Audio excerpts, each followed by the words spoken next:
আজকের গুরুত্বপূর্ণ ক্লাস বিভিন্ন গ্যাসের উপাদানসমূহ। তো এলপিজির মধ্যে রয়েছে প্রোপেন ও বিউটেন। সিএনজির মধ্যে রয়েছে সংক্রমিত প্রাকৃতিক গ্যাস, প্রধান উপাদান মিথেন। সিএনজির পুরো নাম কমপ্লেক্স ন্যাচারাল গ্যাস, ঠিক আছে। সংক্রমিত প্রাকৃতিক গ্যাস, এর প্রধান উপাদান হচ্ছে মিথেন।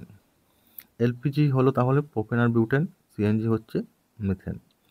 প্রাকৃতিক গ্যাসের মধ্যে কী রয়েছে দেখো, methane, propane, ethylene, acetylene, butane, isobutane, মোট 7টি উপাদান রয়েছে। সবথেকে বেশি উপাদান হচ্ছে প্রাকৃতিক গ্যাসে methane, propane, ethylene, acetylene, butane, isobutane.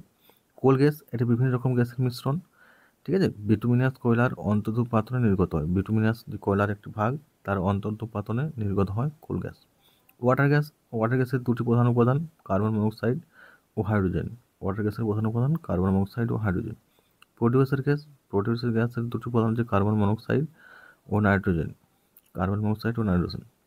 তাহলে ওয়াটার গ্যাসে রয়েছে কার্বন মনোক্সাইড, হাইড্রোজেন, আর প্রোডিউসার গ্যাসে রয়েছে কার্বন মনোক্সাইড, নাইট্রোজেন। এবার মনে রাখবে, ওয়াটার গ্যাসে কার্বন মনোক্সাইড তথা হাইড্রোজেন, কারণ জলের মধ্যে H2 রয়েছে, তার জন্য হাইড্রোজেন রয়েছে ওয়াটার গ্যাসে। আর প্রোডিউসার গ্যাসের মধ্যে কার্বন মনোক্সাইড, তার সাথে হচ্ছে নাইট্রোজেন, ঠিক আছে।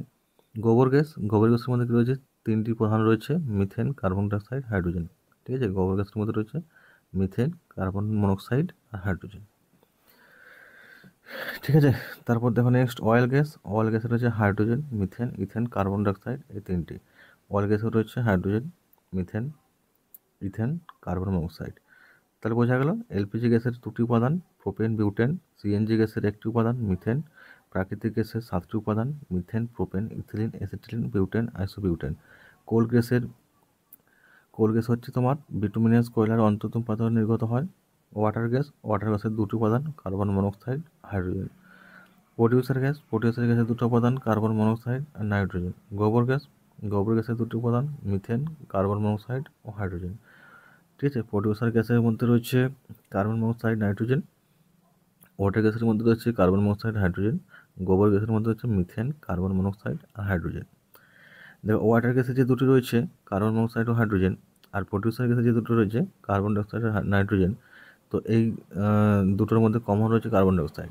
এটাতে হাইড্রোজেন বাড়তে রয়েছে, এটাতে নাইট্রোজেন বাড়তে রয়েছে।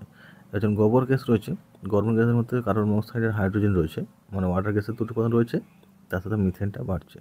আবার যখন অয়েল গ্যাস আসছে, এখানে দেখো hydrogen, methane, ethane, carbon monoxide এগুলো রয়েছে। তাই দেখো অয়েল গ্যাসের মধ্যে হাইড্রোজেন রয়েছে, কার্বন মনোক্সাইড রয়েছে।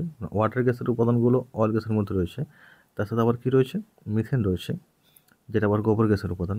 আর কার্বন মনোক্সাইড তো থাকছেই, ঠিক আছে। তাহলে অয়েল গ্যাসের উপাদান হচ্ছে hydrogen, methane, ethane, carbon monoxide.